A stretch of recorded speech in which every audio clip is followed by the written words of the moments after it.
Good morning, everyone. It's Tess, and today's tip 292, and it's battling bad habits. It's kind of funny. I kind of go with whatever pops up. I usually look up Siri and see what she has to say in the morning. And when I was first looking it up, I had something happen last night. I was calling on some tires, and the woman in the store got all upset because she expected me to get angry with her because they can't keep staff, so they don't know when they're going to be open because they don't have employees. And I try to calm her down, and I'm like, boy, we've got bad manners and we've got to stop treating people wrong. So when I looked up this morning, I used the wrong word and I said bad habits. So Siri gave me a bunch of articles about bad habits. So bad manners turned into bad habits, and we all have bad habits, so I figured I'd share it. And I thought the first thing I was going to do is I found a couple articles, and one article listed 50 bad habits, and I thought that was kind of funny. And good morning, whoever's on with me. So I'll share these 50 bad habits this one article popped up with. And who is this from? Daily Mail. And it's giving us a list of 50 habits. Some we may agree with, some we may not agree with, but I just thought it was a fun way to start. Good morning, Michelle. So good to see you. And good morning, Ying. Good to see you. This is 50 bad habits that it's talking about, and I'll share them. Some of them we'll agree with, some of them we may not, but there was another article that gave hints on how to overcome bad habits, so I'll share both. But here are 50 things they say are bad habits.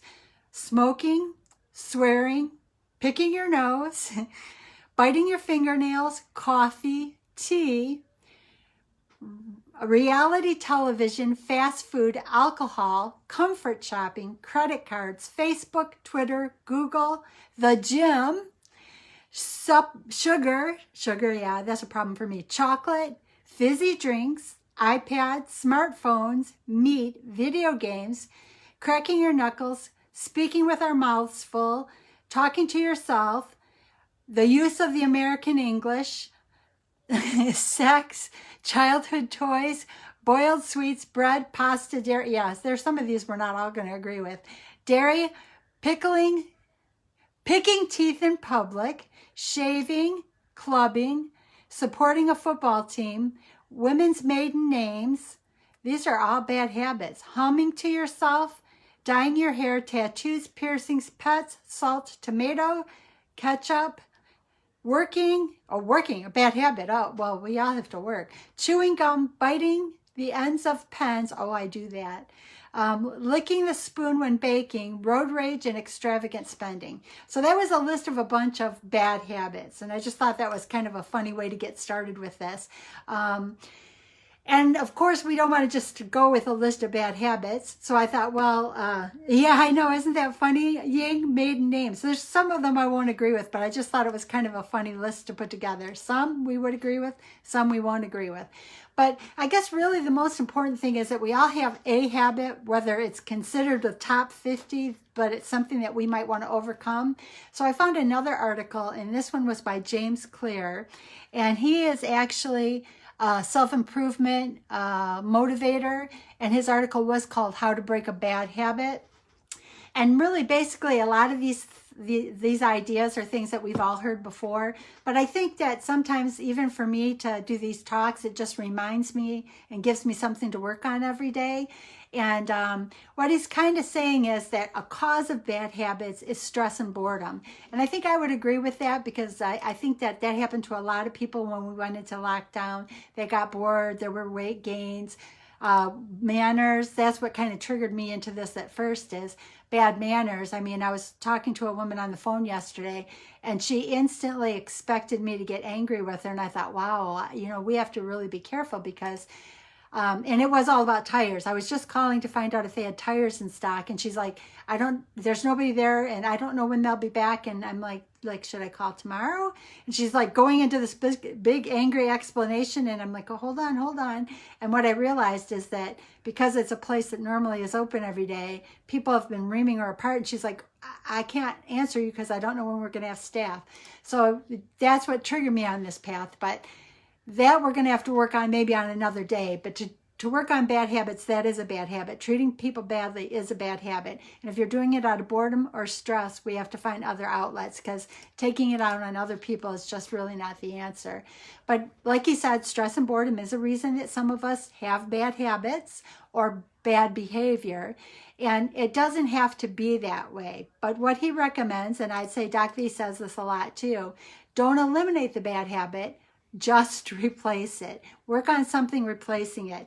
If you have to set a reminder to remind yourself of something, if you have to get up, like for me, my mom and I were talking this morning because we walk every morning before I start my work day. And she goes, I think that we've been doing this for a month. And I go, oh no, I think it's been like 3 or 4 months. And we went back and looked, and she could see, based on monitoring her steps, that we've been working on walking since June. So that made her feel good. And for us, we found that getting it done in the morning, we're more consistent with it than if we were doing it in the evening after my work day. If we get up, we pump it out, our day seems to be more energized and more productive. So don't eliminate a bad habit, replace it. Replace it with something that will make you work towards a positive thing. The other things he was talking about is replacing it by choosing a substitute.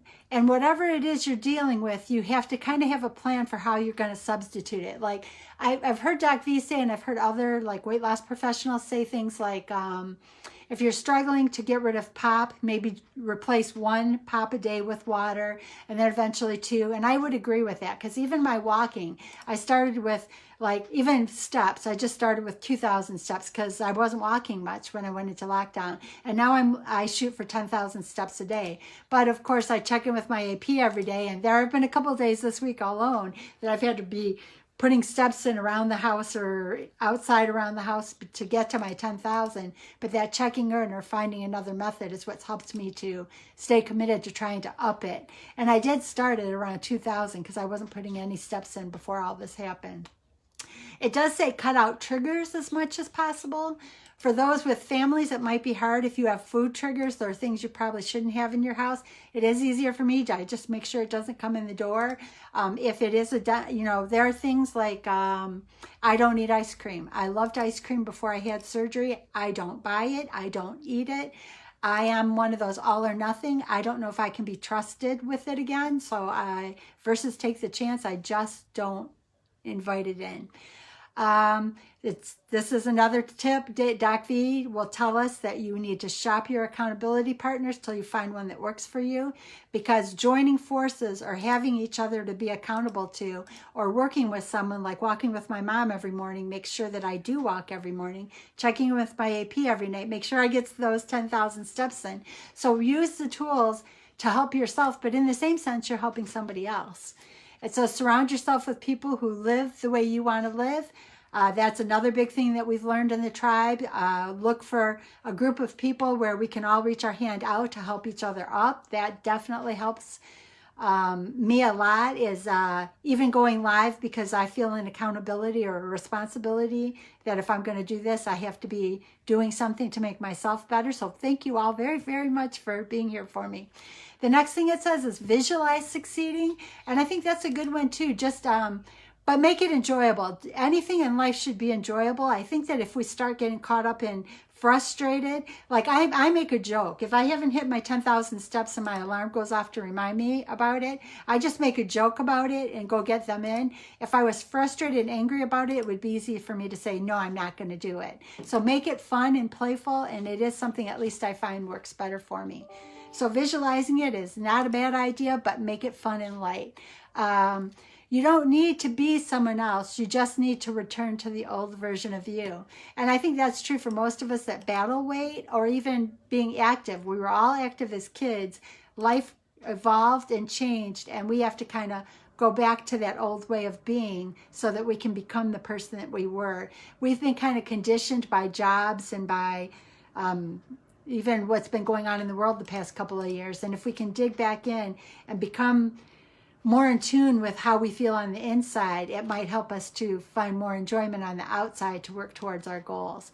It says, use the word but to overcome negative self-talk. I know in the workplace, I don't like a compliment that is backed up with a but. You need to do this better. I think you should give a compliment to give a compliment. But if you're using this for If you catch yourself saying something that's negative to yourself, maybe flipping that word to remind you of something positive is a good thing. So maybe in flipping that around, maybe it's a better use for the word but. I think in giving someone a compliment, the but at the end of it kind of destroys it. But maybe that's because you're ending with a negative, and we always want to end with a positive, something motivational, something uplifting, and something that will direct us to improving even more. It does say to plan for failure. We do know that there's going to be stumbles along the road. We've done a lot in the tribe about realizing that failure is really just a case of learning. We just keep firing and redirecting, firing and redirecting. Failure, if you use it as a stop, change the word to learning.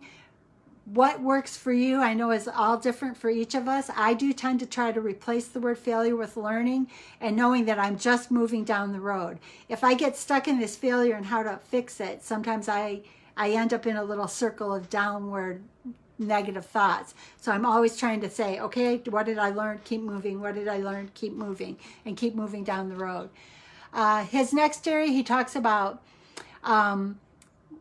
where do we go from here? What are his pointers to starting to make this journey? And he says, when does your bad habit actually happen? If you think about that, maybe you can put things into play to kind of avoid it. If you're a snacker in the evening, maybe you read a book, maybe you build a puzzle, maybe you do adult coloring books, something to keep your hands busy so that you don't want to get them dirty and get whatever you're working on dirty. How many times do you do it each day? Maybe you can identify the times of the day, and maybe it's journaling that you can do in place of it, or meditating, or going for a walk. Where are you when it happens? Are there triggers in a location or with certain people? And what triggers the behavior and causes the habit that you don't want to continue with to start? So he's just trying to say, like, find small little things, small little steps. We all know that I think an accountability is a great pointer. It is something that I do use. I also try to start my day with wins, which is the walking in the morning. My mom and I both recognized this morning that we are consistent. I think we haven't missed but maybe one day in the past probably 3 or 4 months, because we do it first thing when we get up and nothing else can get in the way. So try to look for those little things that might help you move forward. Some cases it's not bringing foods in the house. Other cases that accountability, like I joke, even though I walk with my mom in the morning, it's about 5,000 steps that I start the day with, but I still have 5,000 to fit in for the rest of the day. So I make a joke of it, but when my alarm goes off to remind me about 7:30 to look at the number of steps I have, I'll be running around, but I make a joke of it. Your own fault. You know, you could have walked an extra 100 steps when you went to the bathroom earlier and you didn't do it. So I just kind of make light of it, because if it's fun, I stick with it and I go further with it. So if there's some bad habits you want to work on, and I won't say that all 50 of them are bad habits, but if there's something you want to work on, just find one. And like it's been told to us for a couple of years now, just do one little thing to make it better. Maybe you look for an accountability partner. Maybe you address something early in the morning to start your day in the right direction. Maybe you get an app, because I do monitor my steps with an app. Maybe you replace one diet drink with water. Maybe you replace one meal a week with a green smoothie. Maybe you reduce the window of time that you eat, just an hour at the end of each day. Just look for one little thing, because if we try to do all of it at the same time, that, at least for me, is always a surefire road to failure, because I can't change 100 things at once. But I have consistently, over the past 2 years, continued to get better by taking just one thing and one step. So finally, I guess I'm finally sinking in that I just have to take the small steps, and it will build momentum. When I look back, I'm proud of what I've been able to do in the past 2 years, but I wouldn't have seen myself here if I had tried to change everything that I've changed to this point all in that first day. I couldn't do it because it was too much and it overwhelmed me. So find that good pace and do it small steps so that you can carry it long term. I hope you have a beautiful day, and turn the bad habits to good habits, and the bad days to good days, and the bad manners to good manners, and maybe we can help everybody to find a way to be hopeful, happy, and joyful with each day and experience something new and better than what we did the day before. Thank you so much for being here, and have a great day.